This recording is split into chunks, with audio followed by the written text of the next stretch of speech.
that possible? What a loser.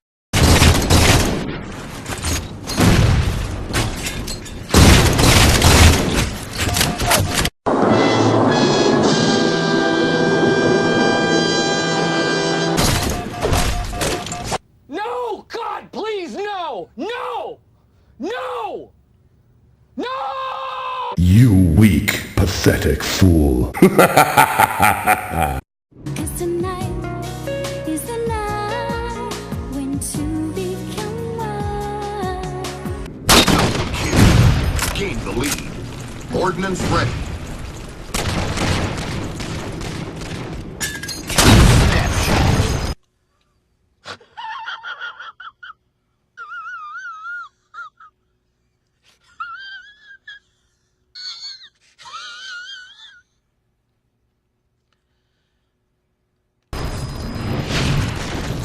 What's going on, Halo freaks and geeks? It's just your buddy Clean Up here with another Halo 4 exclusive commentary. And I'll tell you what, guys, let's have a little chat about net neutrality, shall we? Now, this is a blazing topic as of late, so I'd really like to cover it on my channel, so stay with me, because again, this is a little bit more techie, I guess you'd say, or whatever it may be. Now, for those of you who don't know what net neutrality is, it's something that started in 1995, maybe 1996, I believe, if my memory serves me correctly. Basically, it was when the internet was just a little baby.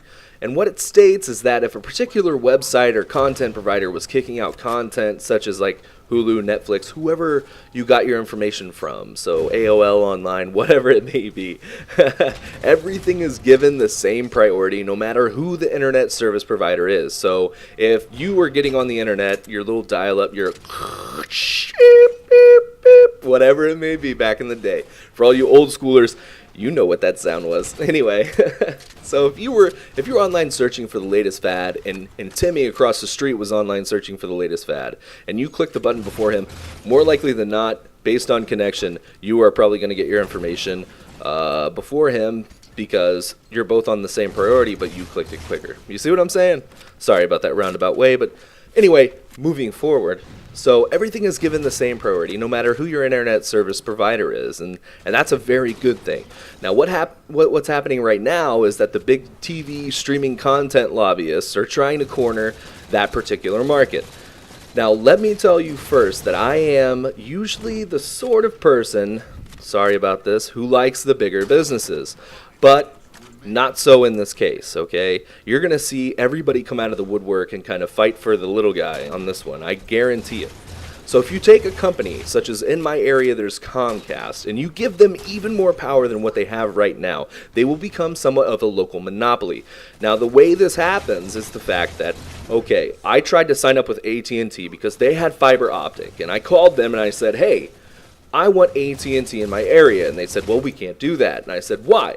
And they said, because your place offers Verizon. We cannot go into an area that offers Verizon. So you see what's happening here? These companies, who are supposed to be bigger companies that are supposed to be fighting with each other, are kind of circling off their turf and telling the other big companies to stay away, or they're just staying away naturally.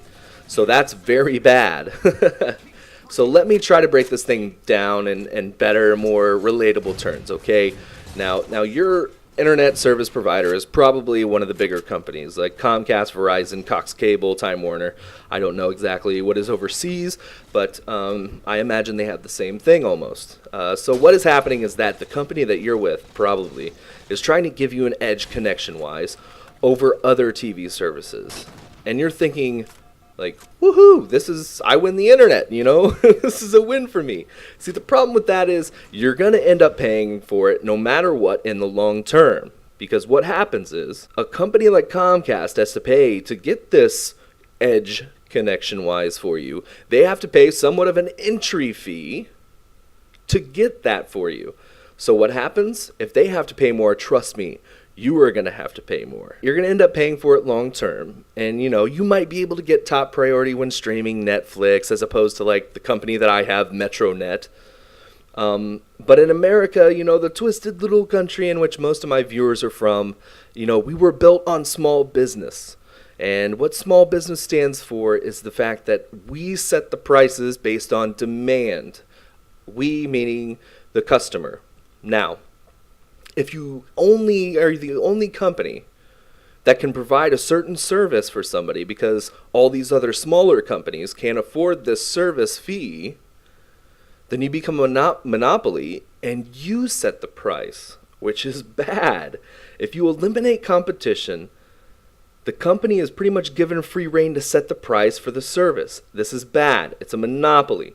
And Comcast is willing to pay these tech companies like their entry fee that the smaller companies can't afford. So if the smaller companies die out, Comcast will be the only one left standing, and you and I will be left there like little baby birds with our mouths wide open waiting to get fed content while Mama Bird just keeps raising the prices of service because we can't do anything about it. Get in contact with your local FCC. I know they are taking comments right now at fcc.gov. Get in contact with them. Bitch and moan about it. I know some of you trollsters and stuff like that need to get on this train. Anyway, guys, next commentary, I'm going to pretty much tell you guys how gaming, that's right, gaming has its own version of net neutrality. Stay tuned, and as always, I'll check you later.